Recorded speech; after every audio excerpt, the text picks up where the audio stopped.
Back in the late 90s, PlayStation had become the dominant force. Love them or hate them, the numbers just simply do not lie. Sony had destroyed Sega in the Western world of its incredible price point and easier to develop for system, inviting all of the biggest video game publishers along for the ride. And not only did it beat Nintendo to the finish line by a couple of years, but it was also pulling in long-standing third-party franchises away from them too. There was no denying that every year, game after game after game after game would get released on Sony's first proper entry into the console space, many of which ended up becoming some of the biggest franchises of all time that still get re-releases or new entries in the series to this very day, and so many of them started right here. In fact, you could argue that this system was simply so popular that even games that on the surface looked to be surefire hits were overshadowed by other games that were even bigger hits. Which, if you ask me, is exactly what happened with DINO CRISIS. What, you don't remember it? Imagine Resident Evil, but with dinosaurs instead of zombies. Now we're talking. A couple of very, very well respected games that did Capcom proudly when they were first released on the OG PlayStation, but sadly had so many twists and turns that Capcom and even the fans themselves couldn't quite work out what they actually wanted from this franchise. Which confuses me, because we all seem to want a remake from this series. But do we really want a remake from this series? Of course we do. The big question is, how do we want it to be represented when you have a game series so full of ups and downs with so few entries? Well, that's what we're going to be looking at today. But before then, we need to look at this game's history, its humble beginnings, how it came to be, its many, many changes in gameplay style throughout its short life, and most importantly, the games themselves. This is the complete history of DINO CRISIS. Welcome to Slope's Game Room.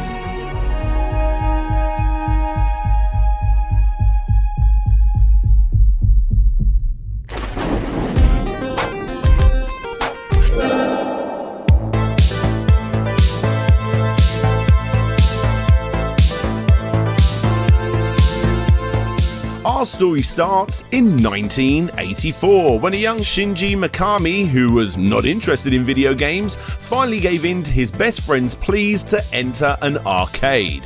Being that Mikami-san was an avid fan of martial arts and wrestling, the friend decided to lure him in by leaving a torn-out advert from a magazine at his house that showcased Sega's latest attempt at a wrestling game with the terribly titled Apu. This single game, as perfectly okay as it is, would completely change his focus on life and sucked in the non-interested individual into a world of video game development and ultimately created one of the greatest video game developers in all of Japanese gaming history. After graduating from Doshisha University, he would soon after be hired to work at Capcom, where he quickly became a designer on several Disney video games including Roger Rabbit, Aladdin and Goof Troop. Shortly after these mostly successful titles, Mikami-san was asked by his boss to create a new game based on the game's style of Sweet Home, an old NES or Famicom if you prefer title that was a moderately successful 1989 turn-based RPG horror game based on the movie of the same name. Sweet Home.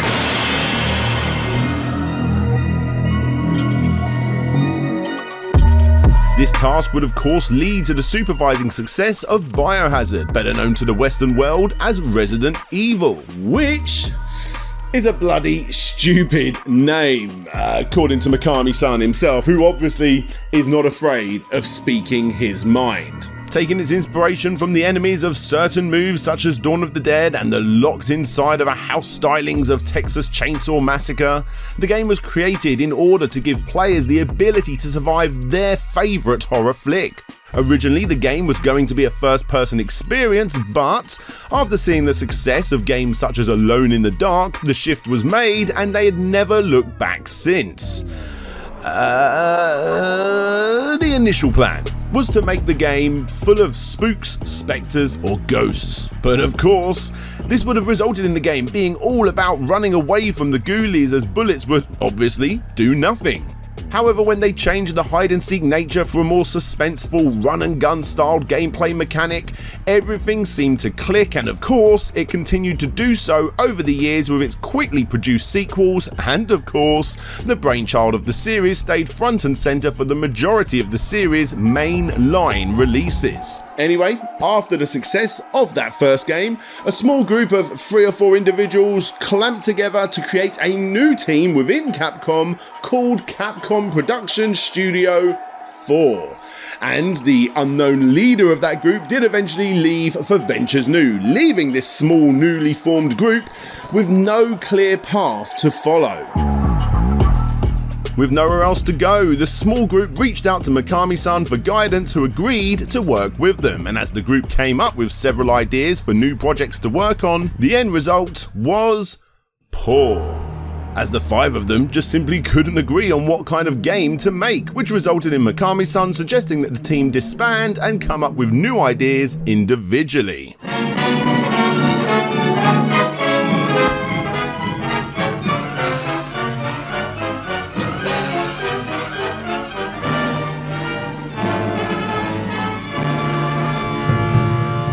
From these individual ideas came an adventure game inspired by the creatures found on King Kong's island, where you would fight off typical jungle-like animals. This was the pitch put forward by Shu Takami, and finally, this was the vision that the team could finally work from. Takami-san was briefly put in charge, whilst Mikami-san went back and worked on the struggling Resident Evil 1.5 game. However, the Biohazard team was seriously struggling with that game so much that this new jungle team ended up getting completely disbanded almost instantly to help get Resident Evil 1.5 over the finish line.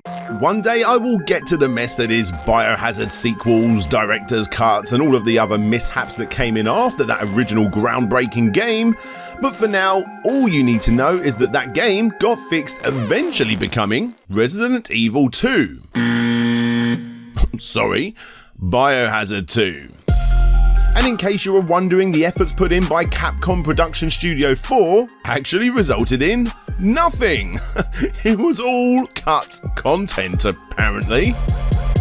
Anyway, that's now done and dusted, and that small team were finally able to work their way back to that jungle game, and they were able to bring Mikami-san along with them, who quickly realised that this game would be a lot more exciting if they took out all of the obvious jungle enemies and replaced them with dinosaurs.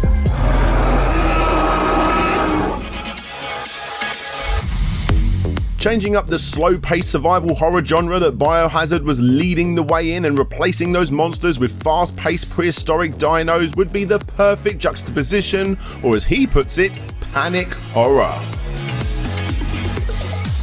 This shift also resulted in Takami-san being stricken of his first proper directorial role and moving into the planning phase role instead. And honestly guys, that's nothing but a good thing. Even Takami-san thinks so himself. When I first started on Dino Crisis, I knew absolutely nothing about dinosaurs. I couldn't even see the difference between a Tyrannosaurus and a Velociraptor.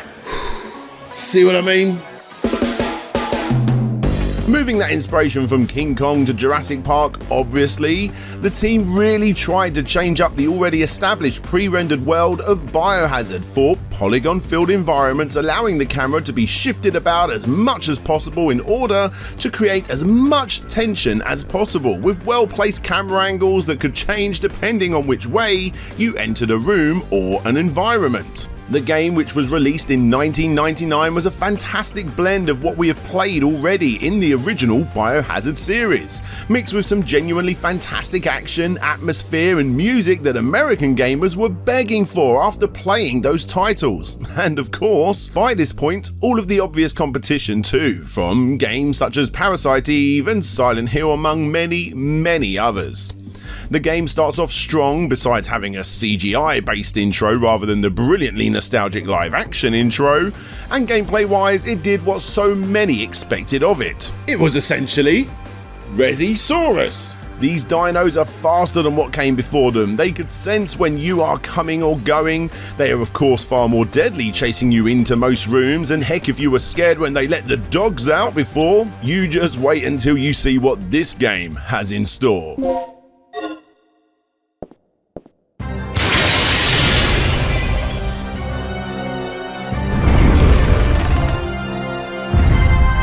Oh, you've got to be kidding me.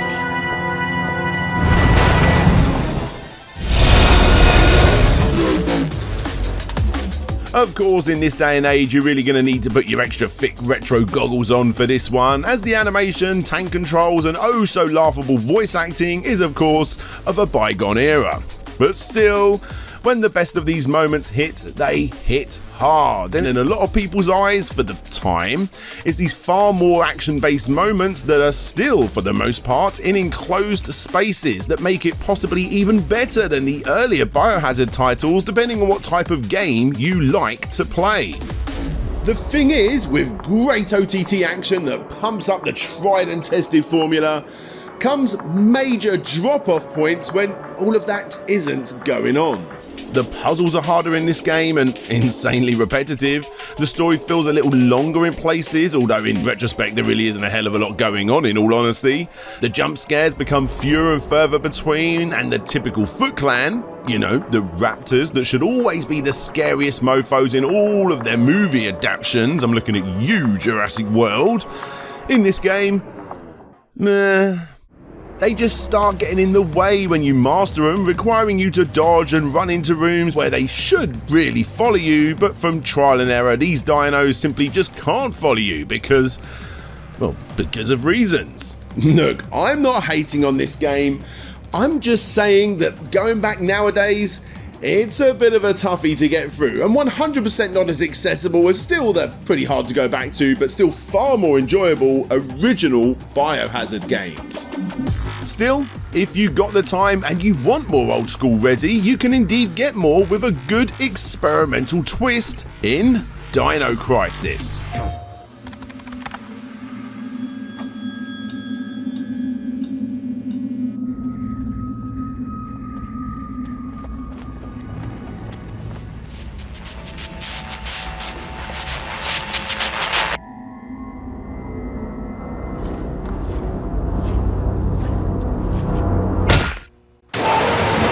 Don't hunt them. They hunt you. Dino Crisis, from the makers of Resident Evil. PlayStation. Something's coming. From the creator of Resident Evil. Dino Crisis.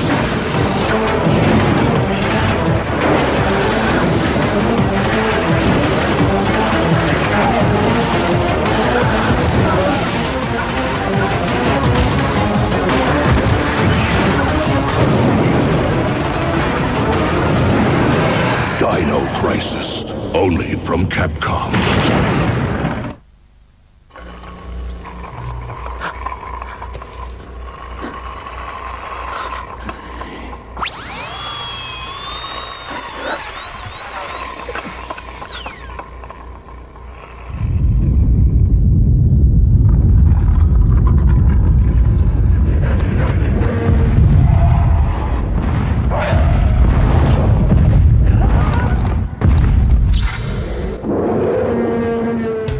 Dino Crisis sold incredibly well, and for good reason. The team at Capcom put some serious time and effort into animating the characteristics of animals that they thought would replicate the dinosaurs in the game. They too, of course, as stated, took inspiration from the Jurassic Park movies, primarily the sequel, apparently, as well as other survival type movies that would replicate this style of gameplay like the Alien franchise. The movie Chain Reaction was used to help on the design side of things, and the lead character was heavily influenced by Jessica Priest from the movie version of Spawn, and her hair was red in order to make her stand out because many Japanese heroes wear red. Apparently. The original vision was to include more AI characters to the different species of animals, however due to time constraints, a lot of these ideas never came to be. Other little factoids of note, the game was going to feature a wider range of dinosaurs including a triceratops. The story was heavily rewritten after the team read the manga Cyber Blue in order to give the main characters more personality, and a lot of the American humour found in the game was inspired by the movie The Last Boy Scout. I bet you wasn't expecting me to say that one, was ya? So yeah, even though this game was simply pitched as just Resident Evil but with dinosaurs, the end result was actually quite unique, and it definitely stood on its own 2 feet. And it garnered so many hardcore fans that not only did it get several ports, many of which never saw the light of day, but it also got a sequel.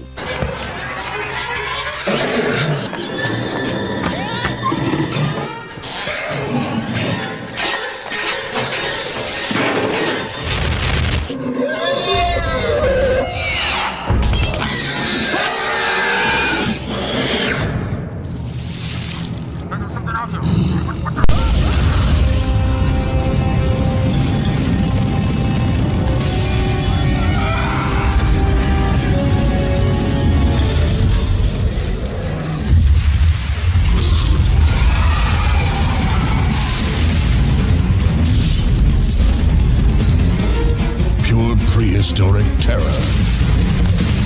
Dino Crisis 2, rated M for mature. Dino Crisis 2 came along in the year 2000. Sure, the original didn't exactly set the world on fire, but it did build up a loyal fan base and sold more than enough copies to make Capcom sit up and take notice. However, unlike the origins of the Resident Evil sequel, this game didn't start off as just Dino Crisis 1.5.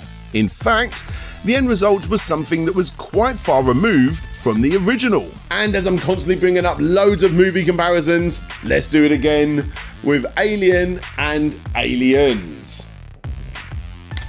Aliens is better. If you want a spooky, almost horror-like experience, then you play/watch the first entry. But if you want a pumped-up, action-filled, one-liner soaked experience, then of course you play/watch the second. However, with all that said, the sequel does of course still take its cues from the survival horror-filled original. Takami-san, who's now in charge by the way, decided to take the series down a far more action-packed route with less emphasis on puzzles and far more attention being spent on the shooting and the killing, and of course, you'll be doing all of this with tank controls in worlds filled with pre-rendered backgrounds, which a lot of people think should have been the case for the first game. As stated, Takami-san was back in charge throughout the entire process this time, and he had learned from his mistakes and was able to finally look after an entire group of developers with a much larger budget this time, whilst Mikami-san went off to go and make Resident Evil GameCube Edition. Even though the story of Dino Crisis 2 itself is way more forgettable than what came before, the 2 characters you need to play as throughout the game offer up enough quips, twists and one-liners that it's never a bore to play through. Plus, you don't really have time to stop and take it all in anyway. This is an action-packed game through and through. The more you kill, the more you are rewarded. Sure, some sections may seem too hardcore with the amount of enemies they throw at you, requiring you to run away, but you will always do better if you take down the enemies yourself. And hey, if you do it without taking any damage, the results speak for themselves, as you earn more points every single time you make your way through those stupidly iconic door transitions. Because of this, the game does lose a lot of its scare factor, besides the odd few sections, primarily the underwater areas for me, but still, you will be blasting away to your heart's content, constantly upgrading the more you choose to take on the risk. Of course, running is still an option, but why do it? You'll be punished if you do, making this definitely not a survival horror. But if you ask me, that's fine. By adding these elements together, what you have is a game that is yet further away from being the Resident Evil spin-off that everyone loves to label it as.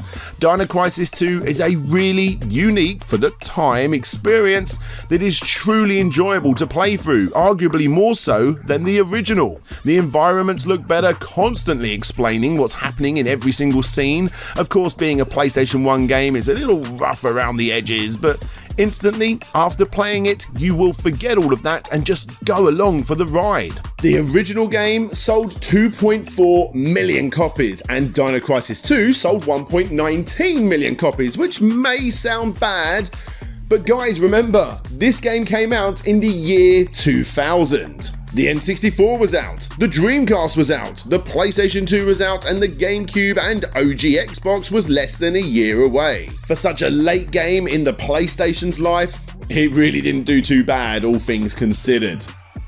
Of course, after the release of Dino Crisis 2, we got Dino Crisis 3, right? No. We actually have a couple of spin-offs to talk about first, instead. Firstly, you got a spin-off from the Gun Survivors series, which in itself is a spin-off to the Resident Evil series. So wait, Dino Crisis is arguably a spin-off to Resident Evil. Gun Survivor is also a spin-off to Resident Evil, which makes Dino Stalker a spin-off to two different spin-offs. Released during a time when Capcom and, well, honestly, everyone else was doing what they could to pump out as much content onto the PlayStation 2 due to its overwhelming popularity that they could, what you have is a sort of first-person light gun title that is the only game in the series not to be related to Resident Evil. It's an incredibly average-looking game with an extremely painful control scheme.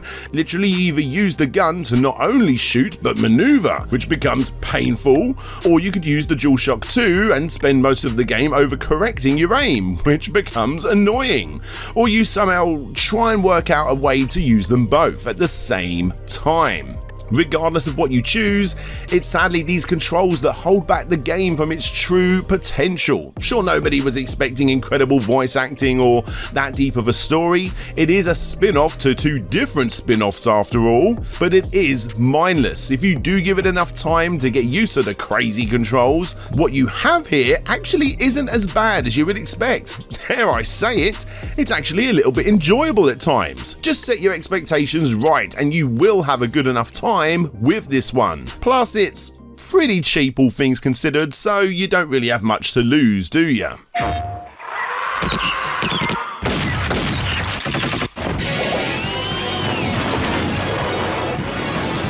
生き残るのはどっちだ。ガンサバイバー3 DINO CRISIS Capcom. And from one spin-off to another, here we have Dino Crisis Dungeon in Chaos. Terrible name. Yeah, this one is actually better than you would expect too. Essentially what you have here is a 3D maze game where you need to fight dinosaurs in small batches along the way and make your way to the exit. It's of course completely throwaway, but hey, it does at least work as advertised and plays better than most Java spin-offs that we have discussed in the past. Reviews from people that actually played these sort of games for the time actually quite liked it for the time, and yeah, I've chatted about this as much as I possibly can. So let's move on to Dino Crisis 3. Sorry. Xbox.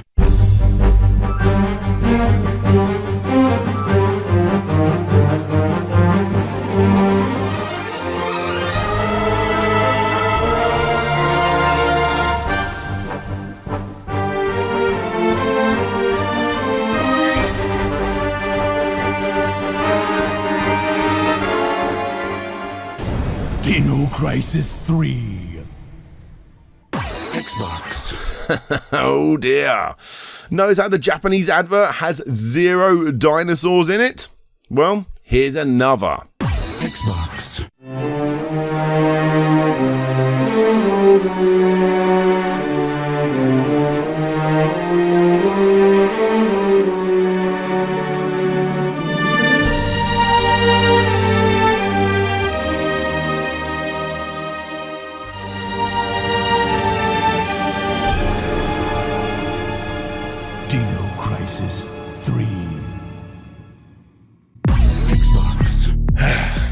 take everything that's happened storyline-wise in all of the previous Dino Crisis games, which was never that deep, meaningful, really that good, but did have its charm, and just throw it all out the window, because Dino Crisis 3 is a sequel in name only.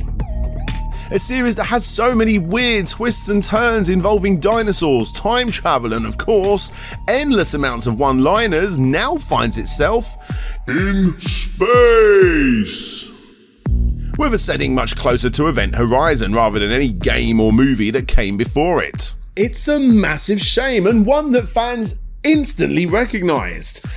So why did this happen? Well, it was actually in direct response to the 9/11 Twin Tower attacks. Let's go back to the beginning, shall we? Dino Crisis 3 actually entered development pretty much as soon as number 2 had been released at some point during the middle of the millennium. The folks that they had in charge were none other than Shinji Mikami, back once again after working on the original and of course plenty of Resident Evil games, and Hiroyuki Kobayashi, who had not only worked as a programmer on both of the original Resi games, but was also a planner on Dino Crisis 1 and a producer on the sequel. You gotta admit, that's not too bad of a roundup, is it? The story was to continue on with the story that featured time-displaced dinosaurs at the end of the second game. The setting fit, and it was even briefly showed off concept art style-y at the May 16th Xbox announcement for E3 in 2001. And even though this means the game was at least in the early stages of development, being that it was about a year after the team got together to make it, the whole typical Dino Crisis storyline was slapped aside due to those terrorist attacks, as the company didn't want a city being rampaged by dinosaurs after this tragic event. Seriously, that is it. Now, of course, no offense to anyone that was directly impacted from that terrible, terrible day. The fact that we didn't get a decent Dino Crisis sequel is bottom of the barrel when it comes down to the tragedies that came from 9/11.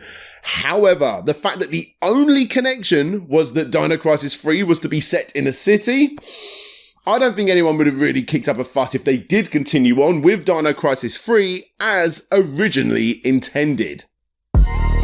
Yeah, it is what it is. The story was changed, and because of this, the setting, the year, the characters, and even the dinosaurs themselves had to be changed. Of course, there was no real concrete path to take by this point, as every entry was widely different from the last, but I don't think anyone was expecting a futuristic Aliens 2 storyline that involves our heroes going to check on an abandoned ship to find xenomorphs, dinosaurs, weird twisted looking alien-like dinosaurs at that could teleport around the ship and stuff. Yeah, it's a pretty terrible story and setting, even by Dino Crisis standards. Again, the story in the originals are also pretty dreadful for what they are, but they fell under the B-movie fun factor image, whereas this, nah, it didn't hit any of those marks. It's something that you really need to struggle to get past to enjoy this game for what it's worth, and honestly, most people do not get to that point. Not only is it stupid story-wise, but it's also hard as balls too, because it plays terribly. But that's not all. One of the game's core audiences was in Japan itself, which made the move to make this game Xbox exclusive even more confusing. Yes, they claim that the PlayStation 2 couldn't handle these sort of graphics, but I highly doubt that this was really the case when you look at games like Shinobi completely smashing what the system could do since its earlier days. In short, Dino Crisis 3 went through so many changes during its development, and, well, the end result speaks for itself. The original team had moved on during this massive shuffle, and in their place we got lesser experienced Capcom members jumping into the director's role, which of course is less than ideal. Remember that director's shuffle in the first game? Just imagine if that change up never happened. Well, that's exactly what's happened here. It's a game that's hated for a reason, going back to the original 3D styled roots as found in the first game as opposed to the second may leave some people jumping for joy, but not this time. The placement of those static cameras can very much make or break a title, and in this case, it's the latter. You almost never smoothly transition between cuts, and for the most part, you're shooting directly off the screen to kill, or at least hopefully kill, your enemies. Now, when you do get good at the game, primarily due to trial and error, this does become a little more bearable to deal with. But in all honesty, it's only because I tried over and over again that I was actually able to do this. It wasn't bad when I got used to it, but I wouldn't go as far as to say I actually had fun either. And enjoyable if you get past the not so enjoyable experience, that's extremely hard to recommend, unless all you're recommending is the cutscenes. To be fair to this game, those actually look pretty awesome, even though they are almost 20 years old. And guys, that is it. Yes, there was only 3 mainline games and 2 spin-offs in this series, and sure, even though you did have a couple of appearances in other games from the game's main characters, for now, this is it. Honestly, playing through these games has left me confused. I wonder if this is really the perfect definition of member berries not being what you remember. Every single entry out of all 5 play so very different from one another. Sure, they all include dinosaurs, but very little else crosses over. Do we really want a remake? And if the answer is indeed yes, then what sort of game do we want to see? If you ask me, it would be the run and gun action of Dino Crisis 2, but I highly doubt that is what the masses want. Unfortunately, if this game ever did get re-released and it played like the originals, I think we would all be quite shocked at what we are actually playing here. Gaming has come a long way, and what I would want to see is in fact yet another take on the genre, closer to the over-the-shoulder action of Resi 4, 5 or 6, or even the first-person stylings of Resi 7 and 8. However, now, retrospectively, Dino Crisis, even with all its flaws, does something almost no other game series with so few entries can do, and that's offer something for everyone. And heck, if you are the sort of nutcase-like chap that wants to play through them all, at least you'll have a varied time when you do so. Do you want arcadey action, survival horror, or run and gun gameplay with dinosaurs? Of course you do. The answer's always going to be yes to any of those styles, and Dino Crisis can at least offer that. It really is a good franchise, but it's a good franchise that has too many thumbs in too many pies. What's one more? Capcom back in the day really wanted to make something of this $1 million franchise, and it's bloody time they knuckle down and finally work out what that is. Do you agree? Come on, who's with me? Yes! Hey there guys, thank you all for checking out the video.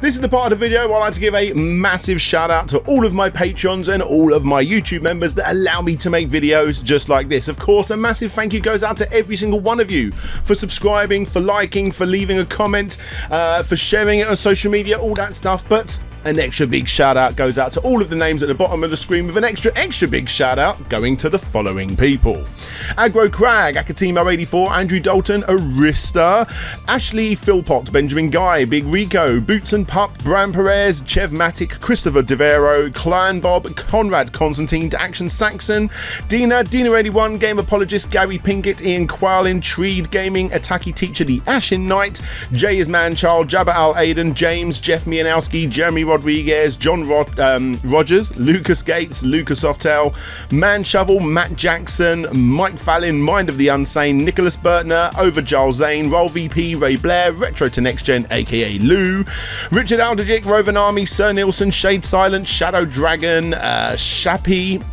Solix Captor, That Gamer, The Old Man Cometh, The Sneaky Ferret, Tim Lund, Todd Poolfloat G, Vitas Varnes, Vikeko, Wobbles and Bean, The Wonder Ducks, and Ye Old Hamburglar. Thank you to all of you guys for your support on this channel. I really do very much appreciate it. As all of you guys know, for you people that are listening, all of these people I've just mentioned get to see all of my videos early. All of the videos that you see here on the screen, and the ones The one you've just watched were preview to my patrons and YouTube members early, and they also get access to every video I've ever done without adverts, without sponsorships, in the back end of YouTube, where I have all of the secret Slopes game room space. You can go and check all of that out right now. But anyway, guys, yeah, thank you for however you decide to support the channel. I really enjoy what I do, and I really do like the fact that people are coming back to check out these videos. It's mind-blowing. But yeah, thank you all so much, guys. Until next time, this is DJ Slope signing out, and hopefully I'll see you all next time. Bye bye.